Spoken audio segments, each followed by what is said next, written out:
Yang penting remisi jangan 10 tahun, 20 tahun gitu loh. Jadi siapapun mau jadi pejabat di Republik ini harus bisa membuktikan hartanya dari mana. Ya, pengalian isu sih akan selalu terjadi dalam kasus-kasus korupsi yang kelas kakap itu.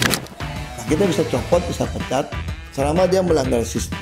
Tapi yang paling repot itu kok atasannya memang nggak mau. Kita ini nggak ada undang-undang yang membatasi dana kampanye. Pengusaha kan kalau nggak dipaksa nyuap kan nggak nyuap.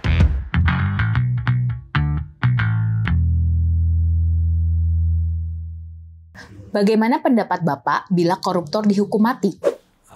Nah, ini yang menarik ini. Orang suka kirimin di Cina, langsung didor kepala, semua saksikan. Nah, saya pribadi ya, saya berpikir kalau korupsi hukuman mati dengan sistem pengadilan, sistem yang seperti saat ini, lebih baik seumur hidup.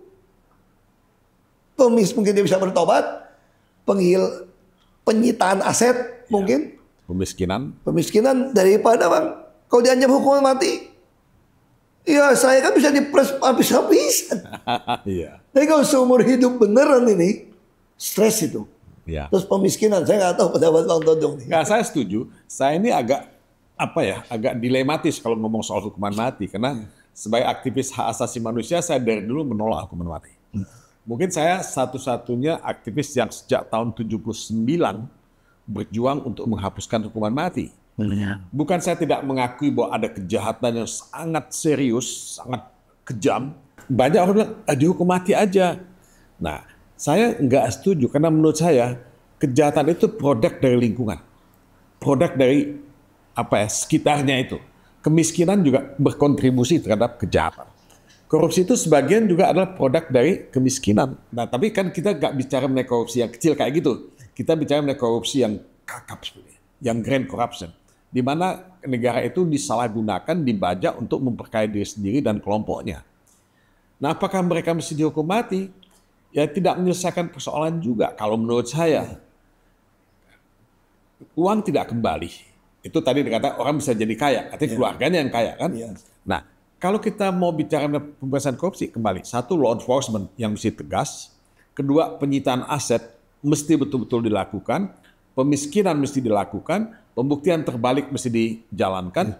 Nah, itu akan membantu membangun sistem pemberantasan korupsi yang lebih efektif. Nah, ketimbang menghukum mati seseorang yang belum tentu juga dia dihukum mati karena kesalahan dia itu pantas untuk dihukum mati. Apalagi totonya salah orang lagi, fitnah kan. Bisa jadi salah orang. Wah, lebih gawat lagi. Banyak dalam sejarah dunia orang salah dihukum. Itu wrongful judgment. Betul. Kalau seumur hidup masih ada harapan. Kalau seumur hidup masih ada harapan. Termasuk bertobat ya. Yang penting remisi jangan 10 tahun, 20 tahun gitu loh. Iya. Saya tahu bahwa kemarahan publik itu luar biasa untuk memberantas korupsi, tapi publik juga mungkin perlu kita beritahu, edukasi, itu tidak menyelesaikan persoalan korupsi yang begitu sistemik yang kita hadapi sekarang ini. Jadi saya sepakat dengan Bang Todung ya. Menurut saya yang berhak cabut nyawa orang itu haknya Tuhan. Orang punya kesempatan bertobat. Tetapi jauh lebih jahat orang udah korup keluar masih kaya raya. Nah, harusnya pemiskinan yang harus dilakukan. Dan dia tidak dapat remisi selama di dalam penjara. Sehingga kalau ada terjadi kesalahan hukum pun, dia masih bisa kita perbaiki, fitnah atau apapun. Mengapa koruptor tidak dimiskinkan? Apa karena menunggu undang-undang perampasan aset? Nah, ini menarik nih Bang. Saya waktu di Komisi 2 DPR RI, saya kebetulan menemukan ada hasil ratifikasi United Nations Convention Against Corruption tahun 2003. Pak SBY tanda tangan tuh. Lalu kita ratifikasi di DPR RI menjadi Undang-Undang Nomor 7 tahun 2006. Saya kebetulan tahun 2009 masuk di Badan Legislasi. Nah, waktu saya di Komisi 2, saya usul, saya masih ingat tuh ada Bung Ray Rangkuti. Dia bilang, ini kalau berhasil nih pasalnya Ahok nih. Saya mau masukkan pasal ini nih Bang. Jadi siapapun mau jadi pejabat di Republik ini harus bisa membuktikan hartanya dari mana. Nah, menurut saya waktu itu, nanti koreksi nih, menurut saya nih, undang-undang ini sudah ada, berarti butuh PP. Nah, saya berpikir tinggal bikin peraturan pemerintah. Kalau Anda bayar pajak sekian, biaya hidup Anda sekian, harta yang Anda punya tuh relatif. Ya. Ya ada satu list lah. Ya, ya. Kira-kira kayak gitu Bang. Nah kalau nggak bisa memenuhi itu, silakan Anda tidak bisa jadi pejabat di Republik ini. Tiba-tiba ada permintaan undang-undang perampasan aset. Karena alasannya nih, yang saya dengar, ini tidak mau tabrakan dengan ketentuan undang-undang KUHP. Nah mungkin Bang Todung lebih bisa, aku nggak gitu ngerti nih secara hukum ini. Ya, memang undang-undang perampasan aset itu sudah lama kita tuntut supaya dibuat dan diundangkan. Tapi kan ada perlawanan yang cukup besar, ya, baik di kalangan elit politik maupun di kalangan ya sebagian pengusaha mungkin yang tidak setuju dengan itu. Tapi itu bukan berarti bahwa perampasan aset itu tidak bisa dilakukan. Nah, dibutuhkan keberanian hakim untuk melakukan putusan-putusan ya, yang yang sifatnya terobosan. Hakim itu tidak boleh menolak satu perkara yang masuk ke pengadilan walaupun tidak ada hukumnya. Jadi hakim itu membuat hukumnya. Karena dasarnya kan bukan hukum, dasarnya keadilan. Karena itu hakim itu di luar negeri dibilang bukan semata-mata sebagai mulut undang-undang, tapi mulut keadilan. Ya. Mouth speakers of justice, bukan mouth speakers of law only. Nah ini yang tidak dijalankan di Indonesia. Undang-undang kekuasaan kehakiman kita memaksa, mewajibkan hakim-hakim untuk menangani semua perkara walaupun belum ada ketentuan hukum yang berlaku. Di sini mereka melakukan apa yang disebut penemuan hukum, refinding bahasa Belandanya. Padahal Bang, kalau saya baca di undang-undang hasil ratifikasi konvensi PBB itu ada prinsip illicit enrichment kan. Illicit enrichment. Ada pengambat kekayaan yang gelap gitu kan. Ya. Berarti bisa disita sebetulnya. Seharusnya bisa. Jadi ya dari undang-undang itu ya. Illicit enrichment itu kan adalah memperkaya diri sendiri secara illegal. Ya. Nah itu bisa. Makanya pengadilan itu punya kewenangan.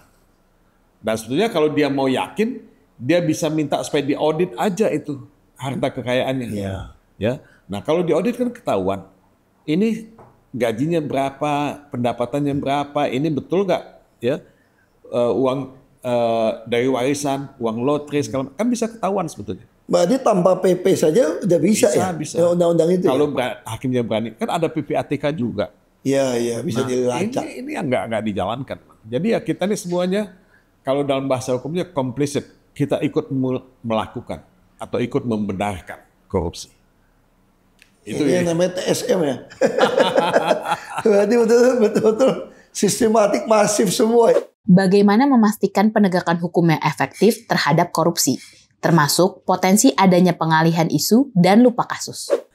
Ya, pengalihan isu sih akan selalu terjadi dalam kasus-kasus korupsi yang kelas kakap itu. Karena ya banyak yang terlibat sih. Ya, itu tali temalinya itu sangat berkaitan satu dengan yang lain.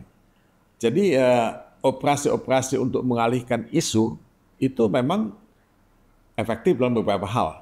Tapi lama-kelamaan kan publik juga akan tahu bahwa ya ini tidak akan bisa membodohi rakyat. Rakyat akan tetap marah ya. Dengan kasus apalagi korupsi yang besar yang betul-betul melibatkan banyak pihak, orang-orang kuat di negeri ini akan ketahuan. Jadi saya sih tidak pesimis sebenarnya. Tapi ya itu akan terjadi. Nah, masalahnya kita ini berada dalam satu situasi yang sangat akut, sangat krisis. Karena korupsi kita begitu masif sekarang ini dan begitu banyak. Dan korupsi ini betul-betul akan menjatuhkan ya pemerintahan kalau pemerintah tidak betul-betul tegas ya dalam memberantas korupsi. Saya kira rakyat nggak bisa dianggap enteng gitu. Sekuat apapun pemerintah, kita lihat Soeharto 32 tahun berkuasa, dia kan jatuh. Salah satu kejatuhan dia kan karena korupsi yang begitu dahsyat terjadi pada zaman itu. Nah ini yang saya kira kita mesti yakini. Nah saya setuju dengan Ahok bahwa kita mesti punya optimisme ya untuk melihat masa depan Indonesia. Bagaimana mencegah dan memberantas korupsi oleh oknum ASN, pegawai BUMN atau BUMD yang tidak mudah dipecat? Waduh, itu saya sudah katakan kalau kepalanya lurus, bawahnya tidak berani tidak lurus. Harus bangun sistem sih. Nah saya dulu bikin sistem sih Bang. Nah kita bisa copot, bisa pecat, selama dia melanggar sistem. Tapi yang paling repot itu kok atasannya memang nggak mau. Gitu. Dan pemilihan kepala daerah, saya dulu berpikir gini, sebetulnya itu dengan adanya otonomi, ada pemilihan langsung sampai presiden, DPR juga, DPD semua. Nah, saya dulu berpikir gini, kenapa ya pemerintah yang punya uang 2.500-2.800 triliun tidak taruh saja satu partai katakanlah 2 triliun dibelikan ori ya kan surat berharga Indonesia yang bunganya mungkin katakan dulu 5% kan 10. Kalau 2 triliun setahun berarti dapat 100 miliar loh. Nah uang itu ditaruh di KPU. Semua partai politik kalau mau kampanye mau apapun yang diusulkan calonnya, dia tinggal lihat aja checklist. Anda mau apa, boleh di-reimburse, diganti nih. Nah kalau itu, mungkin lapangan tanding selesai, uang jalan juga selesai kan. Nah baru atasan ini berani tegas. Renumerasi baik lagi harus dibereskan. Nah pengalaman saya di Jakarta, akhirnya yang dapat bagus, yang kerja bagus menjaga tuh. Sama kayak di Pertamina nih, berapa anak muda seneng karena tiba-tiba dulu mau jadi senior vice president butuh 20 tahun. Begitu saya roba dengan internal job posting, dites, nggak ada peduli bisa loncat itu. Nah saya berpikir butuh kepala yang lurus sih sama sistem. Saya nggak tahu. Iya. Kita ini kan masih negara yang sifatnya patrimonial. Nah di negara yang patrimonial yang namanya ya patron itu menjadi menjadi panutan dari bawahan. Nah kalau patronnya jujur, adil, tegas, ya pasti bawahannya nggak berani dong untuk tidak jujur. Nah ini karena sifat karakter dari kita sebagai bangsa, sebagai society masih seperti itu. Nah tapi tetap saja kalau saya pribadi melihat regulasi itu penting karena banyak sekali yang kosong. Nah tadi Bung Ahok cerita mengenai ya partai politik, cerita mengenai pemilu, cerita mengenai pilpres.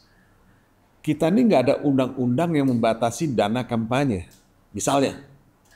Jadi campaign spending itu bisa unlimited. Pertanyaan ini ya, saya tarik kesimpulannya doang ya. Intinya memang mesti hasilkan pemimpin yang lurus lah. Mungkin ada sangkut dengan partai politik juga, dengan sistem, dengan orang-orang yang ikut pemilihan langsung. Barulah kita bisa memberantas korupsi oleh oknum ASN ataupun oknum di BUMN gitu Bang ya. Bagaimana memberantas korupsi di sektor perizinan, seperti perizinan terkait usaha dan pengurusan dokumen seperti sertifikat tanah. Contohnya, oknum yang meminta uang rokok, uang kopi, kickback, sampai menjadi komisaris di perusahaan yang meminta izin tersebut. Kalau saya selalu dari dulu, waktu ambil contoh di Jakarta ya, itu semua kan pelayanan terpadu satu pintu. Di semua kantor pemerintah, kelurahan, kecamatan itu, tuh saya pasangin CCTV tuh. Nah prinsip itu bisa lihat orang melayani itu lambat atau enggak. Jadi waktu ada CCTV semua, ada record gitu, terus mereka bisa ada nomor komplain. Langsung semua nggak ada yang minta pungutan uang rokok, dikasih pun takut. Nah saya pernah tangkap gini, dia sengaja nggak tahu ngomong jelas nggak apa, lalu dia bawa ke belakang. Kan kita nggak bisa awasi CCTV. Terus kemudian orang itu berani lapor ke saya. Nah saya lihat, oh kurang ajar nih orang nih. Waktu di situ kan dia kayaknya ngomong, kan kita nggak tahu dia ngomong apa. CCTV nggak ada rekaman suara soalnya. Kemudian kok kita lihat dia keluar, ada CCTV tangkap dia keluar. Rupanya dipalakin di belakang yang nggak ada CCTV. Nah itu langsung kita pecat, kita copot nih. Nah persoalannya balik lagi ke atas kan. Kalau yang kepalanya juga dapat setoran main, Nggak jalan. Ya. nah saya ingat waktu bupati kan, mau keluar kota, tiket nggak cukup, didorongin tuh amplop dari kepala. Apa nih? Buat bantu tambah-tambah. Duh dari mana kamu? Begitu kita tolak, dia takut. Iya. Nah ini model-model yang Nggak tahu Bang Todong ada tambahan nggak di soal pengurus izin macam-macam? Waduh, apa pertanahan? Waduh, Enggak, puyeng. saya setuju dengan apa tadi yang disebutkan bahwa itu satu pintu, ya itu sih satu jalan keluar. Tapi kan juga satu cara lain adalah untuk apa yang mendapatkan izin itu ya tidak berhubungan dengan manusia, tapi semua digitalize gitu. Ya. Nah, walaupun digitalisasi itu masih ada juga yang bolong, ya kan? Masih ada yang bolong karena di belakang itu kan ada manusia juga, ya. Jadi ya ini kejadian, tapi memitigasi, ya, suap, memitigasi bribery, gratifikasi itu dengan cara mendigitalisasikan semuanya, tender misalnya. Walaupun nanti ya, aku bisa cerita tuh. Wah ini tender sih, ya udah pesertanya 3 atau 4, tapi kan yang lainnya cuman penggembira ya, yang lain tuh udah diputuskan sebagai pemenang tender, bisa begitu juga. Enggak, dia on off pengalaman. Jadi nyolongnya gini Bang, kan procurement digital nih, di katalog, kan semua masukin. Si oknum itu ngintip. Bisa Saya mau menangin abang nih, ngintip nih, Bang, harganya masih kalah nih Bang, lu perbaiki nih Bang. Nah bisa begitu juga yang ya. lain masukin kan dia ngintip. Nah makanya saya bilang, saya pengalaman cara gini, termasuk perizinan. Kan katanya buka website. Kalau nggak ada orang yang main mata, drop dulu. Dia cuma kirimin terima kasih Anda sudah mengajukan perizinan ke jalan-jalan tuh. Iya betul. Nah ini memang butuh direktur atau kepala yang berani mecat. Kan itu bisa, untungnya digital yang Bang Todong bilang tadi, kita bisa audit forensik kan. Ya, itu. Kelihatan nih kapan tanda tangan, kapan suratnya masuk, ini orang ngapain. Memang baik lagi itu nggak niat. Memang. Kompleksitasnya seperti itu. Walaupun remunerasinya mereka itu tinggi, ya tetap aja bisa bolong. Pertamina aja masih bisa main begitu. Ya betul. Nah, ya ini mindset kita, mental kita itu memang masih korup gitu aja. Ya? Nah kalau di luar negeri kan orang tuh nggak gila-gila amat pakai baju bermerek.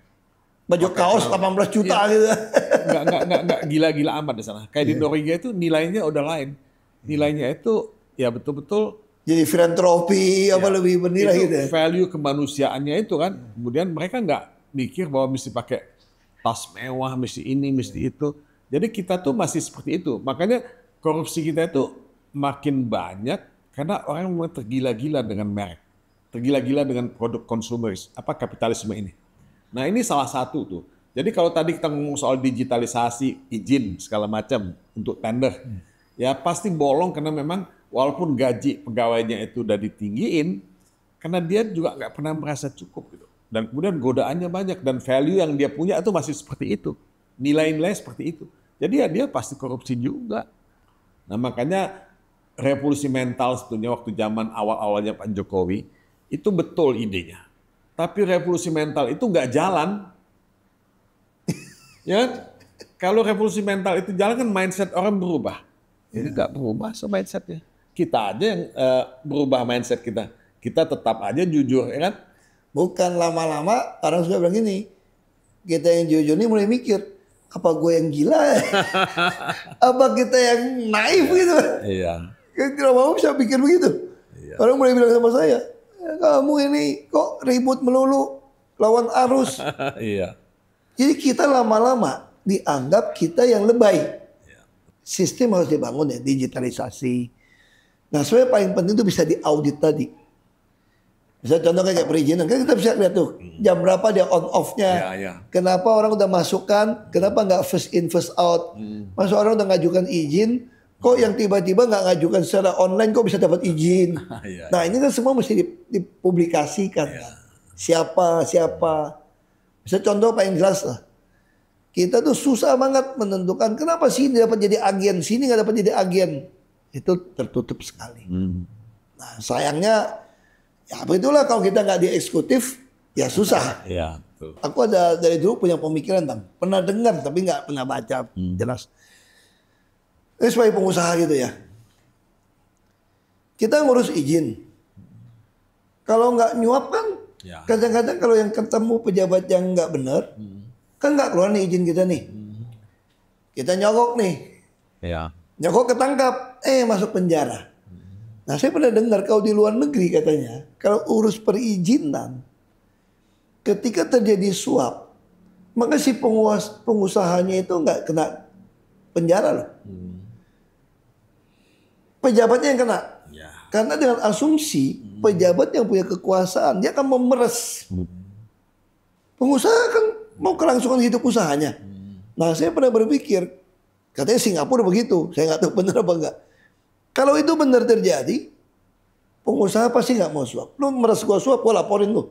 Karena waktu saya laporin, izin saya keluar dan kamu masuk penjara kan. Nah makanya mesti ada batasan waktu. Izin itu mesti ada waktunya kapan. Ya, betul. Waktu dibilang dokumennya nggak cukup, mesti balas secara email juga kan, otomatis kan. Elektronik. Dokumen Anda mesti perbaikin. Nah kalau itu nggak beres-beres, nah kalau sampai ada penyuapan pun, dia minta keluar izin, pengusaha bebas. Ya dong, pejabat harusnya seperti itu. Untuk abang gimana? Pemikiran ini ekstrim. Pengusaha kan kalau nggak dipaksa nyuap kan nggak nyuap. Iya, maksud saya bebas dari hukuman. Iya, dia nggak akan melakukan suap sama sekali. Betul. Dia tuh Rugi kan bang? Oh, Iya. rugi dong Dia kita keluar duit. ingin cepat. Saya kasih pengusaha memang dipaksa untuk melakukan hal-hal yang melawan hukum karena keadaan. Apa sistem paling efektif untuk mencegah dan memberantas korupsi? Khususnya korupsi APBN, APBD, dan dana desa. Kalau saya dari dulu pengalaman saya di Belitung atau di gubernur, memang kata Bang Todong renumerasi. Gaji kinerja harus dinaikkan, tapi berdasarkan kinerja. Ada jobnya, jelas kinerjanya berapa, dapat berapa. Jadi best meritokrasi itu menurut uang mengikuti kinerja fungsi. Weird. Itu harus penting. Yang kedua, memang digitalisasi. Semua pengeluaran dipasang di website transparan, peraturan, dan transaksi non tunai. Nah kalau itu bisa dilakukan, saya sangat yakin kok APBN, APBD bisa selesai. Semua transaksi di dalam APBN, APBD itu tidak boleh tunai. 1 sen pun tidak boleh. Semua harus jelas. Sehingga dengan PPATK bisa kita lacak nih. Sistem ini saya sangat yakin, termasuk dana desa segala macam, selama transparan. Harusnya gitu. Nggak tahu Bang Dodong mau tambahkan. Nggak, itu udah betul. Tapi saya hanya ingin nambah satu hal saja. Menurut saya mesti ada whistleblowers mechanism ya, yang efektif. Jadi partisipasi publik ini penting.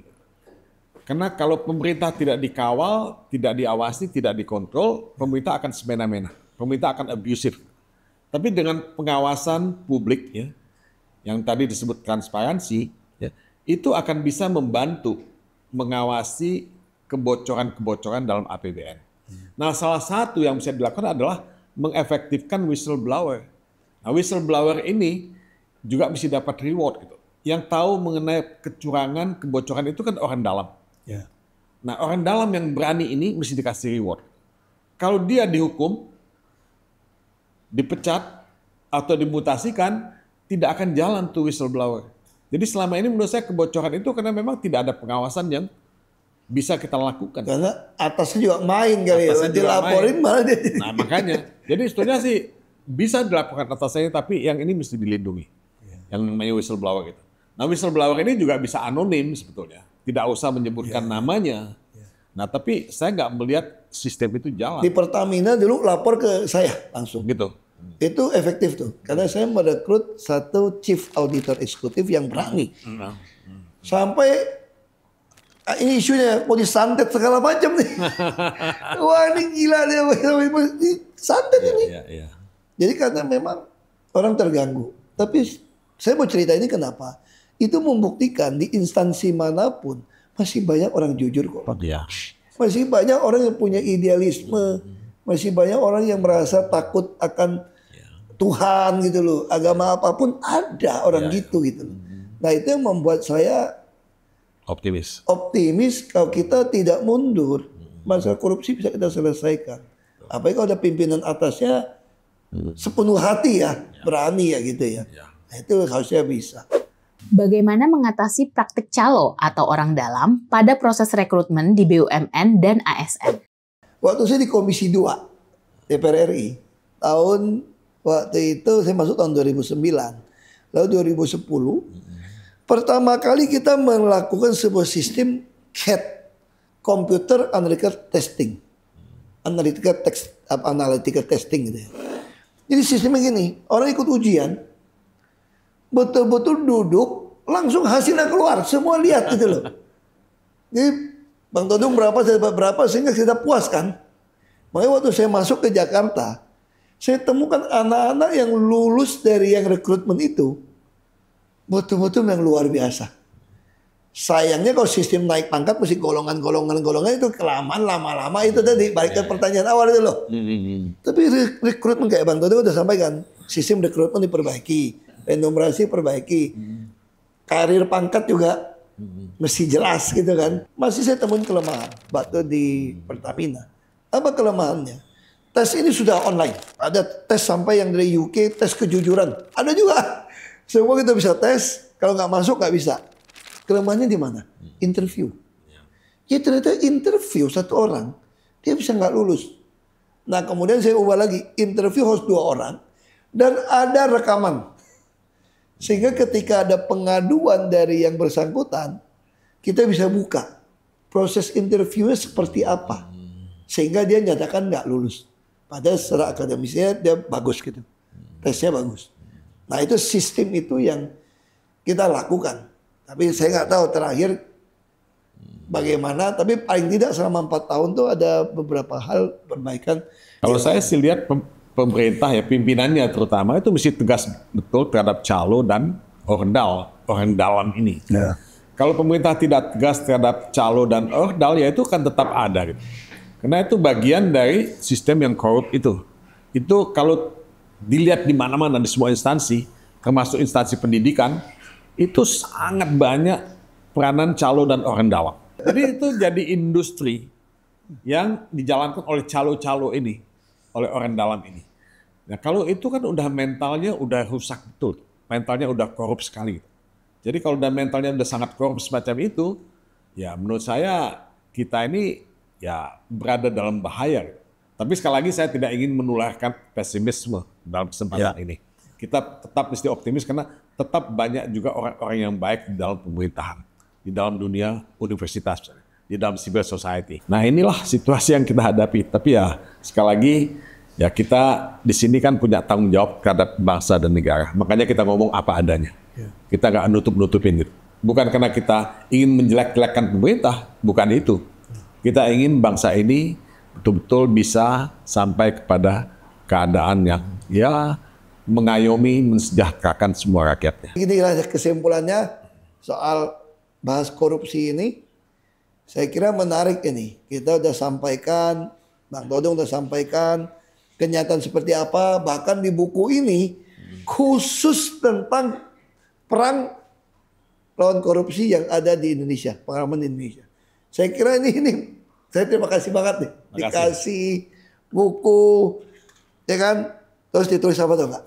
Buat Ahok, jangan berhenti memberantas korupsi. Karena itu tidak mustahil. Ini penting. Jadi jangan anggap yang kita lakukan itu adalah sesuatu yang mustahil. Enggak. Harapan selalu ada selama kita sama. Jadi kita sampaikan semua, sistem transparan, remunerasi, termasuk hukuman, pemiskinan, dan yang lebih menarik yang sampaikan dari Bang Todung ini bukan ciptaan baru, semua udah ada contohnya di luar negeri. Tinggal kita sepenuh hati atau tidak ada hati untuk melakukan. Saya kira itu sih, mungkin Bang Todung bisa sampaikan sebagai penutup ini. Itu apa yang bisa kita sampaikan buat yang dengar. Ya korupsi itu masih sistemik, endemik, dan widespread. Ya.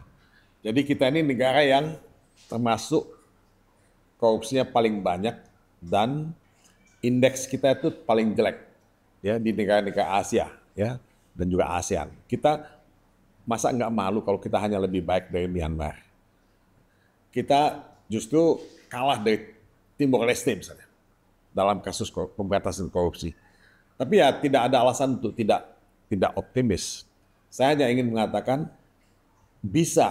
kita bisa memberantas korupsi dan kita tidak boleh berhenti dan tidak boleh menyerah untuk memberantas korupsi. Kenapa? Karena kita mencintai Indonesia, kita mencintai negeri ini, mencintai masa depan anak-anak dan cucu kita. Mungkin itu aja. Terima kasih banyak Bang. Semoga topik korupsi ini bermanfaat dan kita bahas. Sampai jumpa lagi.